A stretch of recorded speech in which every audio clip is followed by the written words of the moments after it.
या तो आपको सेक्स स्लेव बनना पड़ता है या फिर अपने शरीर पर बॉम्ब बांधकर काफिरों पर कूदना पड़ता है।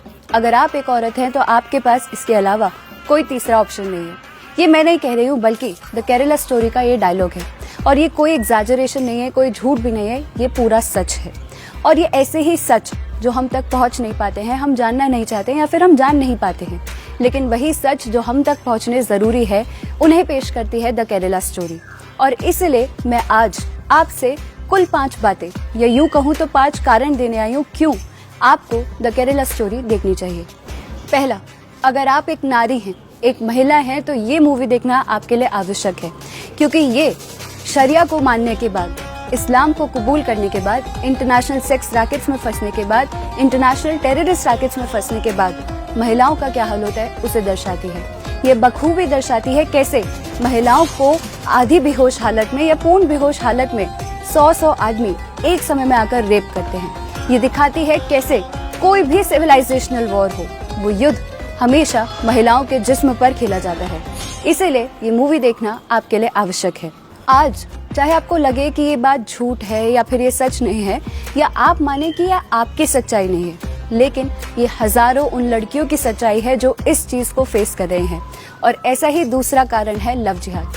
आज human rights, humanity, peace, love, इन सब की बात करने वाली एक कम्युनिटी ये ठहराती है कि लव जिहाद असली नहीं है, झूठ है, लेकिन ये सच है। और ये मूवी उस ट्रैप को बहुत अच्छे से दर्शाती है जहां लड़कियों को यहाँ भारत में फंसाया जाता है। चाहे वो कितना ही माने कि मेरा अब्दुल वैसा नहीं है, लेकिन उनको यहाँ फंसाया जाता है। और उसके बाद जब एक बार वो फंस जाएं तो उन्हें ब्लैकमेल करके या फिर भोली भाली बातों में फंसाकर उन्हें सीरिया, इराक, ईरान, अफगानिस्तान ले जाकर सेक्स स्लेव बनाया जाता है या फिर सुसाइड बॉम्बर बनाया जाता है।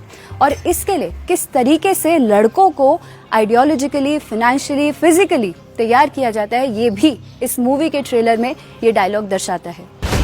उन्हें करीब लाओ, खानदान से जुदा करो, दुश्मनी रिश्ते बनाओ, जरूरत पड़े तो उन्हें प्रेग्नेंट करो और जल्द से जल्द अगले मिशन के लिए हमें हैंडओवर करो। और इन सब कामों को किया जाता है एक फर्टाइल स्पेस, यानी भारत की यूनिवर्सिटी स्पेस में। वो यूनिवर्सिटी स्पेस जिसे या तो लेफ्ट विंग ने कैप्चर कर लिया है या फिर इस्लामिस्ट फंडामेंटलिस्ट ने, और ये अपनी पूरी आइडियोलॉजी को यहीं ला रहे हैं। वो बच्चे जो शार्प माइंडेड है लेकिन पॉलिटिकली और सोशली अनअवेयर हैं, वो इन यूनिवर्सिटी स्पेसेस में आते हैं और फिर ऐसे ग्रुप्स के इन्फ्लुएंस में आ जाते हैं। यहाँ एक बात ये देखने वाली भी बनती है कि चाहे वो लेफ्ट विंग हो या फिर इस्लामिस्ट फंडामेंटलिस्ट, इन दोनों की आइडेंटिटी ऑफ सेल्फ के लिए एक बहुत इंपॉर्टेंट फैक्टर होता है अदराइजेशन। जब आपको ये क्लियर होगा कि कौन आपका नहीं है, आपके साथ नहीं है और दूसरा है यानी अदर है, तो आप अपने आप को भी बेटर डिफाइन कर पाएंगे। और इसका एक फर्टाइल स्पेस आज हमारे यूनिवर्सिटी स्पेस बन गया है, जिसको बहुत गहराई से समझना है, क्योंकि इस लेफ्ट विंग ने और इस इस्लामिस्ट फंडामेंटलिस्ट ग्रुप ने हमारे भारत के युवा को, हमारे फ्यूचर को कैप्चर कर रखा है। तुम लोगों ने बताया नहीं तुम कौन से गॉड को मानता? I think Shiva is a big God. जो गॉड अपनी वाइफ के मरने पे ऐसे कॉमन मैन की तरह रोता हो, वो गॉड कैसे हो सकता है? ये मूवी उस फंडामेंटलिस्ट इस्लामिस्ट आइडियोलॉजी को भी अच्छे से बेनकाब करता है, जिसमें हिंदुइज्म पे सवाल उठाए जाते हैं, जिसमें हमें ये दिखाया जाता है कि हमारा भगवान तो लाचार है, कमजोर है, वो अपनी रक्षा नहीं कर सकता तो हमारी क्या करेगा। लेकिन वही कंपैरिजन में ये भी दिखाया जाता है कि जो हिजाब पहनेगा उस लड़की के साथ कभी कुछ गलत नहीं होगा, जो अल्लाह को मानेगा उसके साथ हमेशा अल्लाह है और उसके साथ कभी कुछ गलत नहीं होगा। क्या बदतमीजी है ये?